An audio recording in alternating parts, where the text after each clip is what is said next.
السلام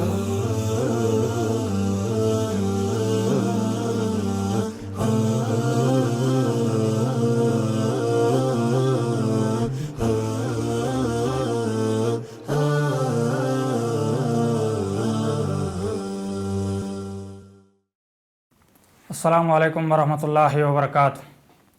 بسم اللہ الرحمن الرحیم، الحمد للہ رب العالمین، والصلاة والسلام علی سید الانبیاء والمرسلین، محمد وعلی آلہ وصحبہ اجمعین، ومن تبعہم بإحسان الی یوم الدین، اما بعد۔ اعوذ باللہ من الشیطان الرجیم، بسم اللہ الرحمن الرحیم۔ لقد جاءکم رسول من انفسکم عزیز علیہ ما عنتم حریص علیکم بالمؤمنین رؤوف الرحیم۔ محترم ناظرین و سامعین، آج کے اس حلقے کے اندر ہم انشاءاللہ پیارے رسول علیہ الصلاۃ والسلام کی سیرت کے تعلق سے اور آپ صلی اللہ علیہ وسلم کی پیدائش اور خاندان کے تعلق سے چند باتیں سنیں گے۔ ہمارا یہ سیرت کا دوسرا حلقہ ہے۔ پہلے حلقے کے اندر اور پہلے درس کے اندر میں نے آپ صلی اللہ علیہ وسلم کا مختصر نام اور آپ صلی اللہ علیہ وسلم کے خاندان کے تعلق سے چند باتیں بیان کی تھیں۔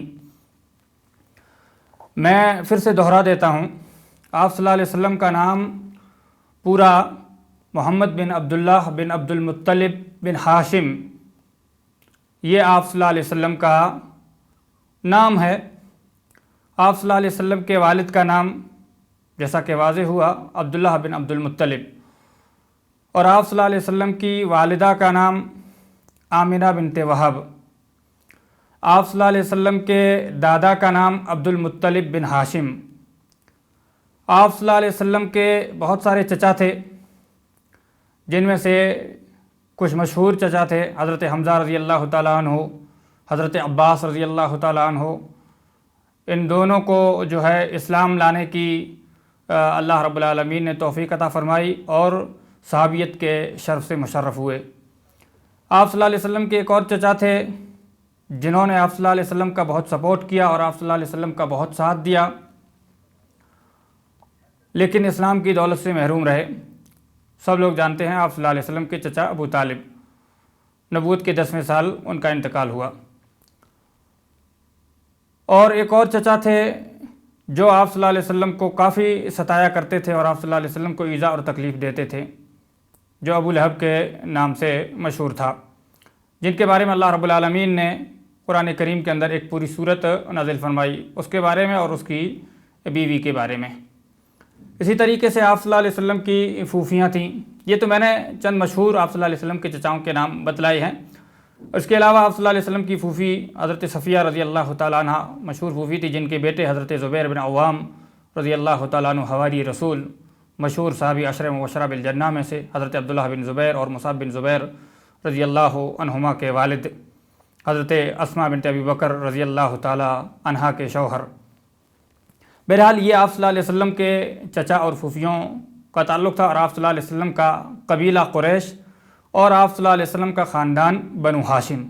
آپ صلی اللہ علیہ وسلم بنو ہاشم سے تعلق رکھتے تھے، اور آپ صلی اللہ علیہ وسلم کی پیدائش کے تعلق سے میں نے پچھلے درس میں بتایا تھا کہ آپ صلی اللہ علیہ وسلم کی پیدائش راج قول کے مطابق 9 ربیع الاول کو، ربیع الاول کی 9 تاریخ کو، بعض لوگوں نے 12 تاریخ کہا، لیکن صحیح اور راج قول یہ ہے کہ 9 ربیع الاول کو موسم بہار کے اندر دوشنبہ کے دن صبح کے وقت میں آپ صلی اللہ علیہ وسلم کی پیدائش ہوئی، اور سال عام الفیل، یعنی جس سال ابرہہ نے ہاتھیوں کے ساتھ خانہ کعبہ کے اوپر چڑھائی کی تھی اور حملہ کیا تھا۔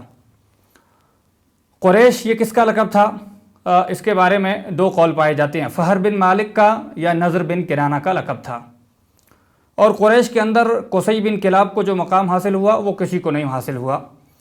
اس کے بعد جو ہے قریش کو سب سے پہلے خانہ کعبہ کے اندر یا مکہ، خانہ کعبہ کے ارد گرد اور مکہ کے اندر آباد کرنے والا یہی قصی تھا۔ اس نے بہت سے مناصب حاصل کیے اور حاجیوں کی میزبانی کا شرف حاصل کیا۔ حاجیوں کو جو ہے کھجور، شہد اور کشمش کے اندر جو ہے گھول کر کے میٹھا شربت پلایا کرتا تھا، حاجیوں کی میزبانی اور مہمان نوازی کیا کرتا تھا، اور اس میں کافی مشہور تھا، اور اسی نے حاجیوں کی خدمت کا یہ سلسلہ شروع کیا۔ اس کے ساتھ ساتھ قصی نے مکہ کے اندر خانہ کعبہ کے بغل کے اندر دار الندوہ نامی ایک اسمبلی ہال قائم کیا جہاں قریش جمع ہوتے تھے اور ان کی اسمبلی ہال کے طور پر وہ مانا جاتا تھا اور اس کے اندر ان کے فیصلے کیے جاتے تھے.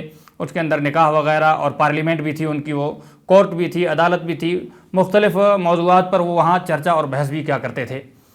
جھنڈا اور کمان بھی قصی کے ہاتھ میں تھی. قریش کا جھنڈا لڑائی وغیرہ میں جھنڈا وغیرہ یہی باندھتا تھا قصی بن کلاب, اور یہ مکہ کا سردار تھا اور سب سے پہلا شخص تھا جس نے خانہ کعبہ کے تولیت کو حاصل کیا. خانہ کعبہ کا سب سے پہلا متولی بنا یہ قریش کے اندر, اور اس کے بعد جو ہے قریش کے اندر متولی بننے کا سلسلہ چل پڑا. قصی کے بعد جو ہے بنو ہاشم کے اندر ہاشم کو بہت بڑا مقام حاصل ہوا. ہاشم جن سے جو ہے بنو ہاشم مشہور ہیں, آپ صلی اللہ علیہ وسلم کا خاندان, یہ میزبانی کرتے تھے حاجیوں کی. قصی کے جو مناصب تھے, قصی نے جو قریش کے لیے جو عہدے اور مناصب قائم کیے تھے, ان کے اندر ہاشم کو حاجیوں کی میزبانی کا شرف حاصل ہوا. ہاشم کو وادی بطحا کا سردار بھی کہا جاتا تھا. ہاشم کا اصل نام عمر تھا. ہاشم کا اصل نام عمر تھا. جانتے ہیں کہ عربی میں ایک عمر ہوتا ہے اور ایک عمر ہوتا ہے. عمر کے ساتھ اگر واو لگا دیں تو اس کو عمر پڑھا جاتا ہے. ہاشم یہ لقب کیوں پڑھا؟ کیونکہ ہاشم یہ حشمہ سے ہے جس کے معنی ہوتے ہیں کہ توڑنا. گوشت کے اندر جو ہے روٹی کے ٹکڑے توڑ کر کے اور اس میں بھگو کر کے جو وہ حاجیوں کو کھلایا کرتا تھا, اور اس طریقے سے جو ہے وہ حاجیوں کی مہمان نوازی کیا کرتا تھا, جس کی وجہ سے اس کا یہ لقب ہاشم پڑ گیا. اور اسی ہاشم نے جو ہے قریش کے لیے 2 سفر تیار کیے. قریش کے لیے 2 سفر جاری کیے کہ قریش جاڑے کے اندر یمن کا سفر کیا کرتے تھے اور گرمی کے اندر شام کا سفر کیا کرتے تھے, جس کا ذکر قرآن مجید کی سورہ قریش کے اندر وارد ہوا ہے کہ وہ 2 سفر کیا کرتے تھے سال کے اندر تجارتی اعتبار سے. اس کے علاوہ جو ہے ہاشم نے جب تجارت کا یہ سلسلہ شروع کیا تو وہ شام کی طرف تجارت کرنے کے لیے اور مدینہ تجارت کرنے کے لیے جایا کرتا تھا. ایک مرتبہ اس کا گزر مدینہ سے ہوا اور مدینہ کے اندر بنو عدی بن نجار کی ایک عورت سلمہ بنت عمر سے اس نے شادی کر لی, اور شادی کرنے کے بعد کچھ دن مدینہ میں ٹھہرنے کے بعد وہ جو ہے شام کی طرف روانہ ہوا تجارت کے لیے. اور شام کے فلسطین شہر, فلسطین آج ایک ملک بن گیا ہے لیکن اس زمانے میں ایک ریاست تھی, شام کا ایک حصہ تھا, سیریا جس کو آج ہم کہتے ہیں. اس زمانے میں شام جو علاقہ پایا جاتا تھا اس میں آج کل کا اردن اور فلسطین, موصل, حلب اور شام کے دمشق کا علاقہ, یہ سب شام کہلایا جاتا ہے پرانی تاریخوں میں اور سیرت کی کتابوں میں. بہرحال فلسطین, شام کے علاقے فلسطین کے اندر اور فلسطین کے شہر غزہ کے اندر, اللہ رب العالمین وہاں کے مسلمانوں کی حفاظت فرمائے, اس کے اندر اس کا انتقال ہو گیا. شادی کر کے جو کچھ دن ٹھہرے تھے تو سلمہ جو ہے پیٹ سے تھیں. اس کے بعد جو ہے اس کے انتقال کی خبر بعد میں لوگوں کو معلوم ہوئی, اور کسی کو معلوم نہیں تھا کہ ہاشم نے مکہ میں جو ان کے بھائی وغیرہ رہتے تھے مطلب وغیرہ, ان کو معلوم نہیں تھا کہ میرے بھائی نے جو ہے ہمارے بھائی نے مدینہ کے اندر شادی کی ہے. بہرحال بعد میں جو ہے ان کے ہاشم کے بھائی مطلب کو پتہ چلا کہ ان کے بھائی ہاشم نے جو ہے مدینہ کے اندر شادی کی تھی ایک عورت سے, اور ان سے بچہ پیدا ہوا ہے جس کا نام بچپن میں شیبہ رکھا گیا تھا. شیبہ اس لیے رکھا گیا تھا کہ جب وہ پیدا ہوئے تھے تو ان کے بالوں میں سفیدی تھی, جس کی وجہ سے ان کا نام شیبہ رکھا گیا.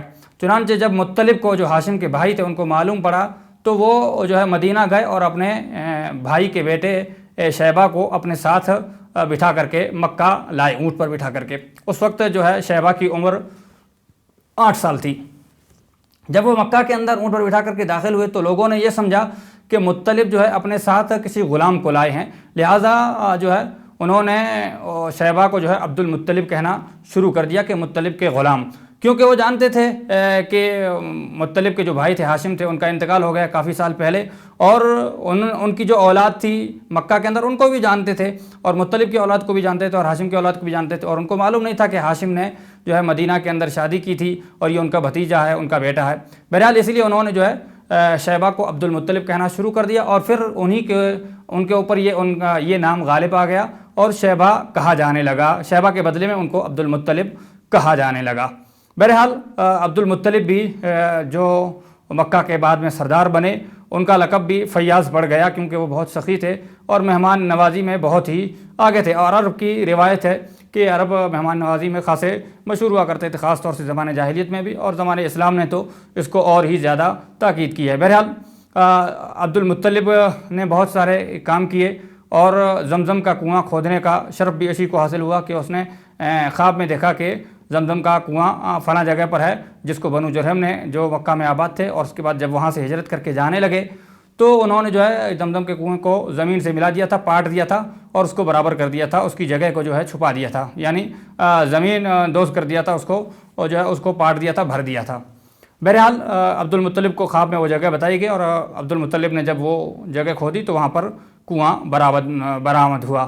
اور انہی کے دور میں عبد المطلب کے ہی دور سرداری میں ابرہہ نے ہاتھیوں کے ساتھ خانہ کعبہ کے اوپر چڑھائی کی اور حملہ کیا تھا، اور اسی واقعے کے تقریباً 50 یا 55 دنوں کے بعد آپ صلی اللہ علیہ وسلم کی شیب بنی ہاشم کے اندر جو ہے شیب ابی طالب کے اندر آپ صلی اللہ علیہ وسلم کی ولادت باسعادت ہوتی ہے، اور پھر آپ صلی اللہ علیہ وسلم پیدا ہوتے ہیں۔ عبد المطلب کو جب پتہ چلتا ہے وہ خانہ کعبہ میں موجود ہوتے ہیں، اور جو خوشخبری دینے والا ان کے پاس آتا ہے ان کو بہت سارے انعام و اکرام سے نوازتے ہیں، اور پھر اپنے بیٹے کو، اپنے پوتے کو جو ہے خانہ کعبہ میں لے کر کے جاتے ہیں، اور ان کا نام جو ہے محمد رکھتے ہیں، اس اعتبار سے صلی اللہ علیہ وسلم کہ آپ صلی اللہ علیہ وسلم کی تعریف کی جائے گی، اور 7ویں دن عرب کے دستور کے مطابق جو ہے آپ صلی اللہ علیہ وسلم کا عقیقہ کرتے ہیں، اور آپ صلی اللہ علیہ وسلم کا ختنہ کرتے ہیں، اور آپ صلی اللہ علیہ وسلم کے نام کو لوگوں کے سامنے ظاہر کرتے ہیں، مشہور کرتے ہیں۔